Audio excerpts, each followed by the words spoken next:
Welcome to the Unfinished Path. I'm Devon Thrasher, and I'm so glad you could join us as we continue to explore the curves and the twists of life. I hope you enjoy the video.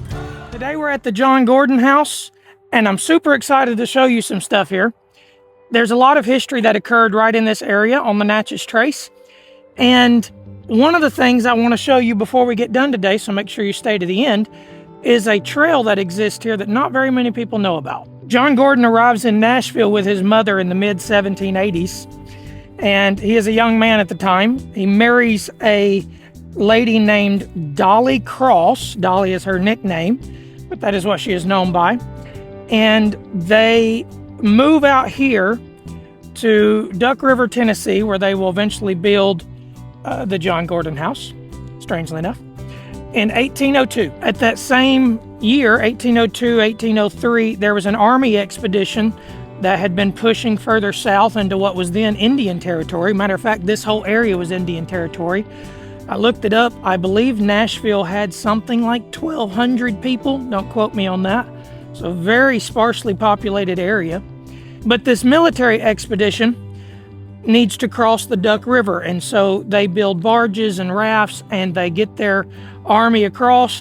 John Gordon is actually a part of this expedition, and when the army is finished and they move on, he sets up shop, if you will, as a ferry operator on this spot with the rafts and barges that the army had left behind. He has to do this in partnership with a Chickasaw Indian chief, named William George Colbert. And that is because at the time, again, this was all Indian territory. And so he has to make a partnership deal with this Chief Colbert and split the profits. The John Gordon house is not actually finished until 1818. It is a Federal-style two-story brick home and was the most impressive structure for at least 30 miles. During those intervening years, between the start of his ferry operation and the completion of this house, John Gordon actually was gone quite a bit. He was a close friend and confidant of General, who would have been general at the time, later became President, Andrew Jackson. Andrew Jackson trusted in his abilities so much that he would eventually make him his chief of scouts, and he would serve in the War of 1812 and in some of the expeditions against the Creeks and the Seminoles. The house itself is closed up and you cannot get inside, but you can see, I love the architecture on these old style homes. You can see how wide the foundation walls are. But anyways, it was really neat. And one of the things about this home is, since John Gordon was rarely here, it was actually Dolly who overseen the majority of the construction while he was away. He would write her letters about particular details that he felt to be important, and she was the one who would handle the construction. In 1818, the same year that the house is completed, John Gordon arrives back home. By 1819, he has passed away of pneumonia at the age of, I believe, 54. He leaves Dolly with 10 kids, a 1,500-acre plantation, and the ferry operation to run. She will continue to do so until 1859, when she passes away at the age of 80. If you get the chance to come see the John Gordon house, I think it's very interesting, if for no other reason than the historical significance. It is one of only two buildings that are original to the time period of the Natchez Trace. The other one is down in Natchez, Mississippi. This one is just a few miles south of Nashville in Duck River, Tennessee. Now, I'm going to try to show you the trail down to the original ferry location. When you walk away from the John Gordon house, the paved path ends and it goes to this little grass and mud trail.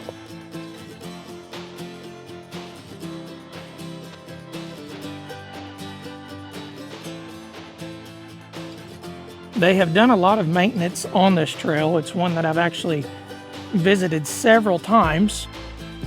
It used to wind, and part of it I guess still does, through all of the woods, and none of this was cleared out. And so it's just a lot more tangled and overgrown. So they are starting, at least it appears, to do some work here, which is good.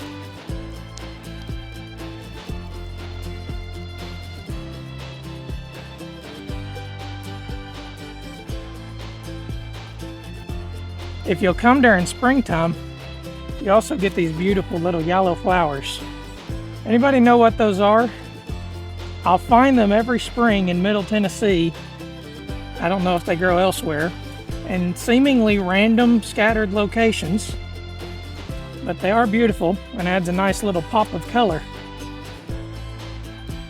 And if you're like me and you've walked this trail before, maybe several times, you might have wondered, why is this a path to nowhere?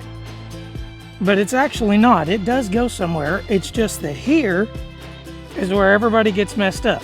I say everybody. You can see this dirt path, so quite a few people. There is actually a fence here, and the boundaries of the property stop at this location. They don't go that way. Obviously, a whole bunch of people has tried, but there's nothing over there that's somebody's private property. When you get to this point, if you will instead turn and go down here, there is a faint, very faint trail you can just make out. And I've been here when the grass is high as well, and it's even harder at that point.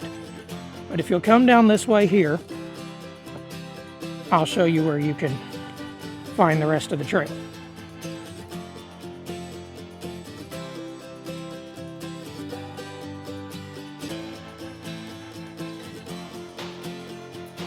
There's a little creek here, and this creek will eventually flow back into the duck.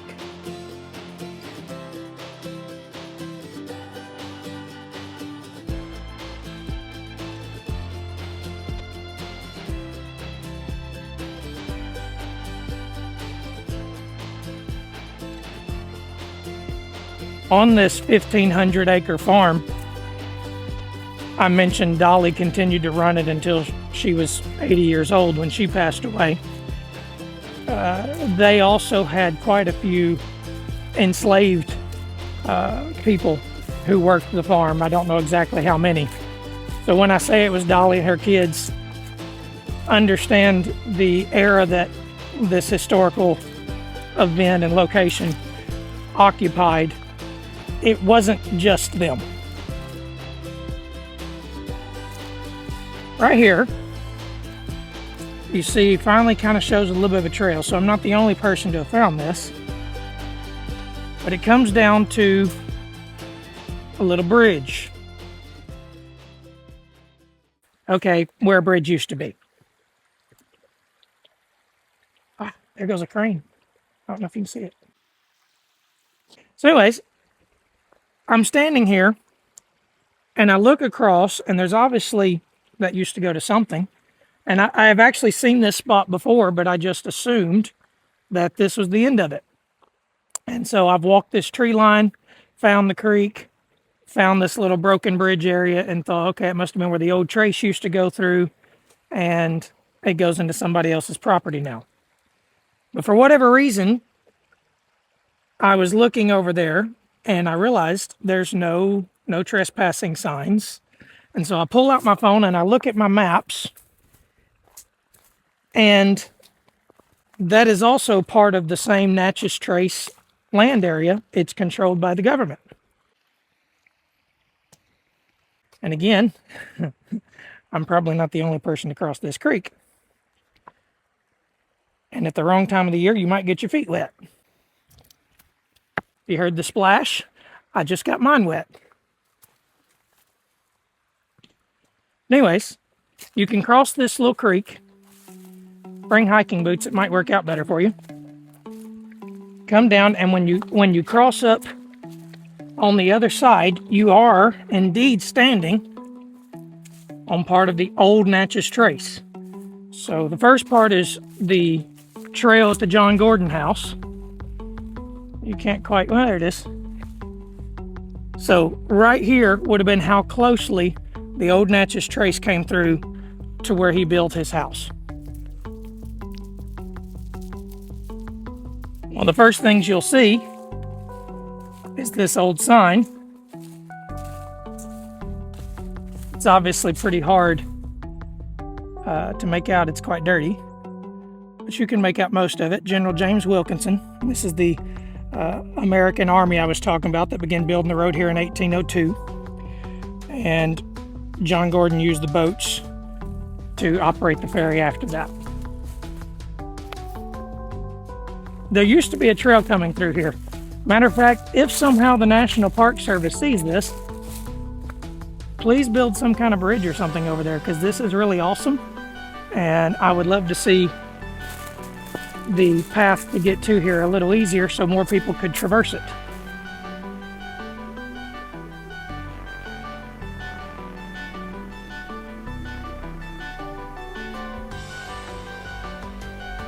Another trail sign there. So you can see that obviously this trail was used, but I guess it just fell into disrepair. The bridge collapsed, I don't know.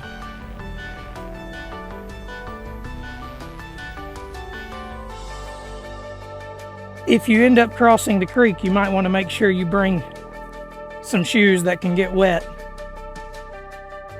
Offhand, I don't know exactly. I'm going to presume maybe a half-a-mile hike from the John Gordon house to the actual ferry crossing that I'm fixing to show you in a minute.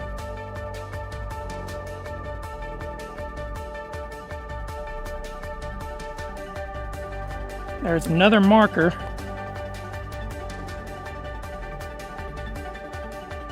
And this one describes that in the 1800s, stream crossings were critical to the opening of the Natchez Trace. Felled trees would bridge small streams, but rivers were great barriers.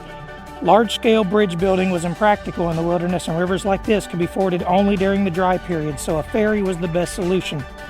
John Gordon, a trader, soldier, and friend of Andy Jackson, opened a ferry here in 1803, sharing the profits with Chickasaw Chief George Colbert, who by treaty controlled ferries on Indian lands.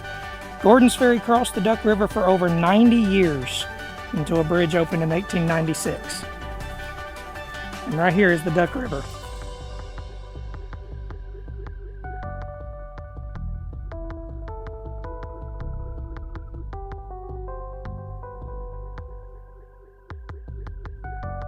You can just make out the modern bridge right there. But this is the site of John Gordon's ferry crossing. Pretty cool in my opinion. If you get the chance, you're in the area, come check it out. I think it's well worth seeing. To the National Park Service, I would love to see the John Gordon house restored. It's one of only 2 original buildings remaining on the Natchez Trace. I would love to see it restored and people be able to use this area a whole lot more. I'd love to see a bridge built. If not, those of us who are a little more adventurous will continue to explore it. Think it's really cool. Hope you enjoyed the video. Peace.